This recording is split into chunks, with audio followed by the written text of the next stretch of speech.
So we've got 7 contestants who are currently stuck in a wheel factory that's about to explode. The clock is ticking and they've got 30 minutes to get out before they lose a life. No big deal, right?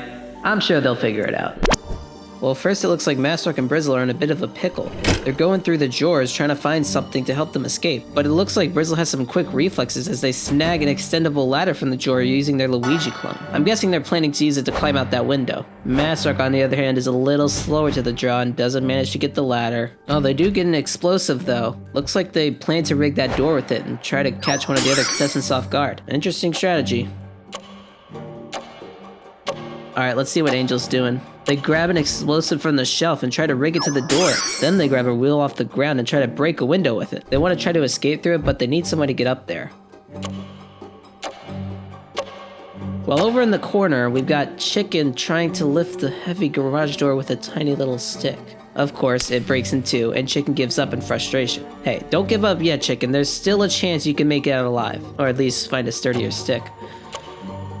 Anyways, looks like Brayden is also trying to grab the stick. Obviously, Chicken got it first. They decide to check one of the drawers instead, but it looks like all the other contestants got there first. Bummer.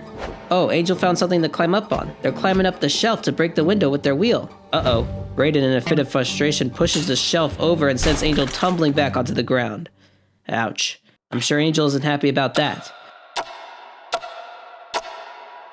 Now Max is digging through a drawer, and they find an explosive. Feeling a little mischievous, they rig one of the vents up to explode and plan to escape through the other one. They unscrew the vent with a screwdriver and climb inside. Meanwhile, Masrock finds a screwdriver in another drawer. Using their screwdriver, they manage to unscrew a vent and climb inside just like Max Fecto. Over here, we've got Scythe looking a little panicked, not sure what to do. They grab a metal pipe and throw it at one of the windows, try to smash it open. Outside the window, they spot a hammer and grab it. They're not sure what to do next, but when they see the flimsy door, they decide to try and break the lock. Hey, it's worth a shot. Alright, it looks like everyone's starting to get a little panicky as the timer ticks down. You guys gotta calm down.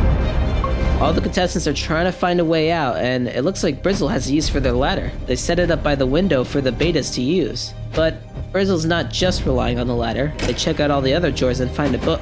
They throw it at one of the windows so they can shatter the glass. And it looks like Angel is following Brizzle's lead, climbing up the ladder and sitting on the edge of the broken window. Brizzle then moves their ladder outside so they can both climb down safely. Smart move. While everyone else tries escaping, Chicken has a moment of calculated selfishness. They decide to stay inside the factory so Masrock will also lose a life from their marriage contract. Interesting.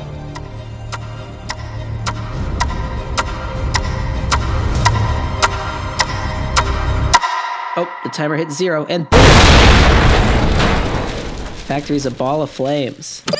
Max makes a narrow escape through the vent, but poor Masrock tries the same thing on the other side. Too bad for Masrock because Max had planted a little surprise in there. Boom goes Masrock. On the other hand, Brizzle and Angel make a clean escape down their ladder, safe and sound. Chicken and Brayden, who decided to stick around inside, also didn't make it out alive, of course. Despite what you might expect though, Chicken and Masrock's marriage contract only allows them to lose one life at a time. Lucky for both of them. Meanwhile, as Sif was trying to break the lock on the door to escape, they suddenly explode since Angel rigged it with an explosive. And that's it. Only Angel, Max, and Brizzle made it out the factory in one piece. Well, what do we do now? Now the contestants don't know how to get home or where LL and his helicopter are. Obviously, they're itching for revenge, but they don't have a clue where to find the guy. They wander aimlessly until they spot, a random trail coming from the exploded factory. They figure the helicopter must have left that trail, so they decide to follow it in hopes of finding LL. Oh, is that a convenience store? Lucky for them, they decide to head over. Inside, they started looking around and Brizzle noticed voice recorders on sale. Hey, Angel, look, they have a voice recorder. Someone could use that to replay a conversation. Make sure nobody slips one in your pocket. They both decide to grab energy drinks to stay alert to make sure no one slips a recorder into their pocket. Meanwhile, Angel suggests that they add Scythe to the Betas alliance since Masrock is likely to be targeted after what happened with Masrock and Chicken. The Betas all grab some food and water to make sure they stay hydrated and well fed. Well, looks like Chicken is still determined to bring Brizzle to victory or die trying. And it looks like they're making their next move to take down Brayden from the top of the leaderboard. While nobody's paying attention and Brayden's not looking, Chicken stabs him. Braden's finally knocked down from the top. And Chicken probably thinks Braden has no idea it was them, but little do they know, Braden's been tipped off about Chicken's knife from Massrock. What a little informant. Anyways, as the contestants leave the store, they come across a picnic table in the middle of a clearing. At first, they think it's just a random occurrence, but as they get closer, they see a deck of cards and a note from LL lying on the table. Scythe, always curious, inspects the deck and starts to read the note, but as soon as they touch it, every contestant is compelled to sit down and play cards. They can't resist. No matter how much they try, they all sit down on the bench and can't seem to get up. What's going on here? Braden decides to read the note, and it says, looks like we'll have to wait until the next episode to find out what happens. Stay tuned, folks.